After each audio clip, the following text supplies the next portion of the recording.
Welcome to episode number 42 from the trenches. Now, I've rededicated myself recently to waking up even earlier so that I can get my mind right for the day, doing my memorizations, reading books, exercise, things like that. And at I Love Real Estate Stories, we seek to entertain, educate, and inspire you. So today, I want to get back to our roots of education and inspiration. So I recently did a keynote on productivity and time management and shared some of my best tips. And here, we've trimmed it down to show you the best of the best of. So you guys are going to get to watch that right now.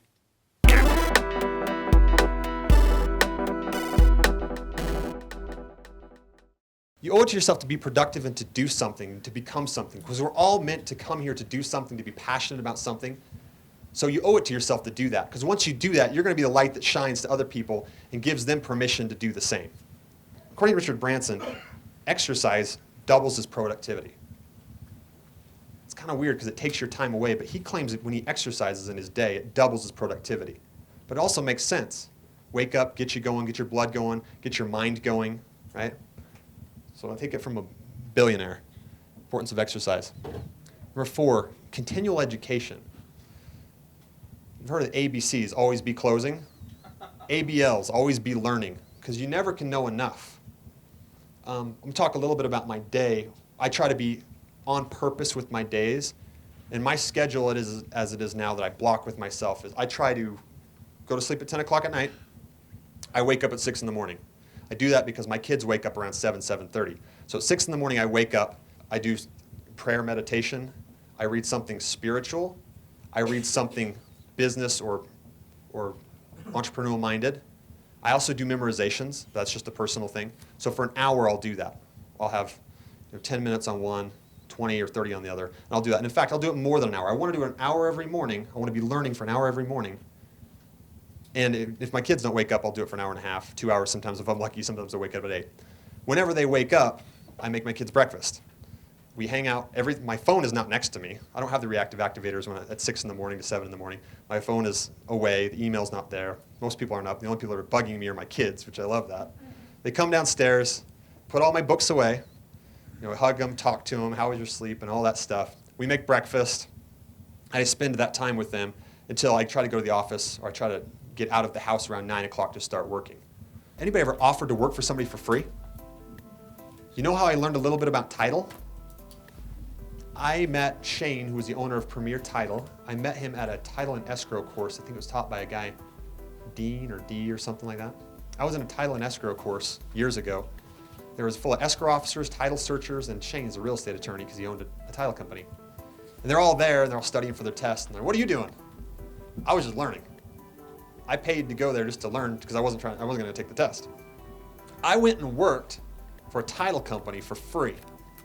I was already doing real estate. I went and worked there for free. I was like one day a week I'd go there. I was like the intern. But I worked for free because I wanted to learn the ins and outs of that. I want to see how that worked. I didn't do it forever, but that's how I learned a little bit about that. I learned to work short sales years ago because there was a guy that was doing short sales, and I said, hey, I'll be your grunt. I'll knock the doors. I'll turn in the packets. I'll scan everything. I'll email everything. I'll do everything. You just tell me what to do. I worked for free, but I tell you what, I closed a lot of short sales in the last 10 years. And it wasn't for free that I worked, right?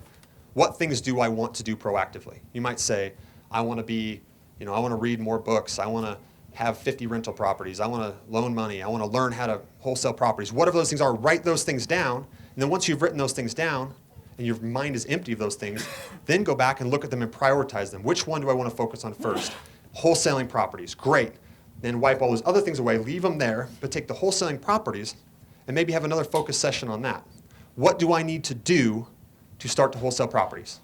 Ask yourself just that question with the reactive activators out of your way.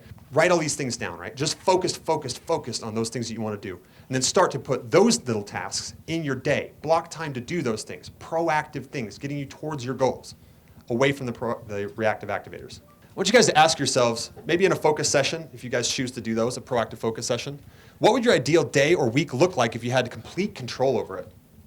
What would that look like to you? A lot of people think that's a fantasy, but it's not. You can be on purpose with your day. This is your life. This is your time. You can be on purpose with your day. Think about that. If you've never thought about that before, have a focus session on that. What does it look like? What would you like to be doing? Would you like to be skiing on Tuesdays and Thursdays? Who says you can't? You might not be able to do it tomorrow, but you can put yourself in a place to be proactive and move into whatever it is you want to do. The other one's kind of like it. 1 year from now, what would your day or week look like if you had control of it? That might put you in a better space where you think, well, I can't do that, Andy. I have to go to work 9 to 5. 1 year from now, what does your day and life look like? You're in control of it. Guys, if we really knew our potential, you have no idea. You really have no idea how powerful you are. You can do anything. So, mindset. Long answer to a short question. How do you change your mindset? You change your mindset by what you put in here. Always be learning.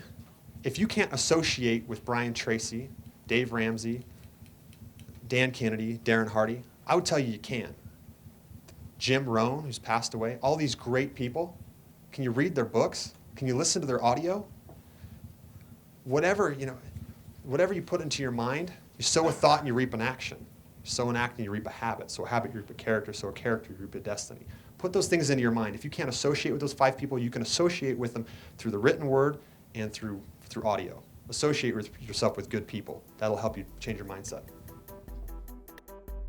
Okay, so I hope you guys were inspired a little bit and by the productivity and time management clips. If you guys want to see that full keynote, I've got a video of it that you can click this link right here and you can download it for free. And there's also an audio there, you can listen to it if you'd rather do that.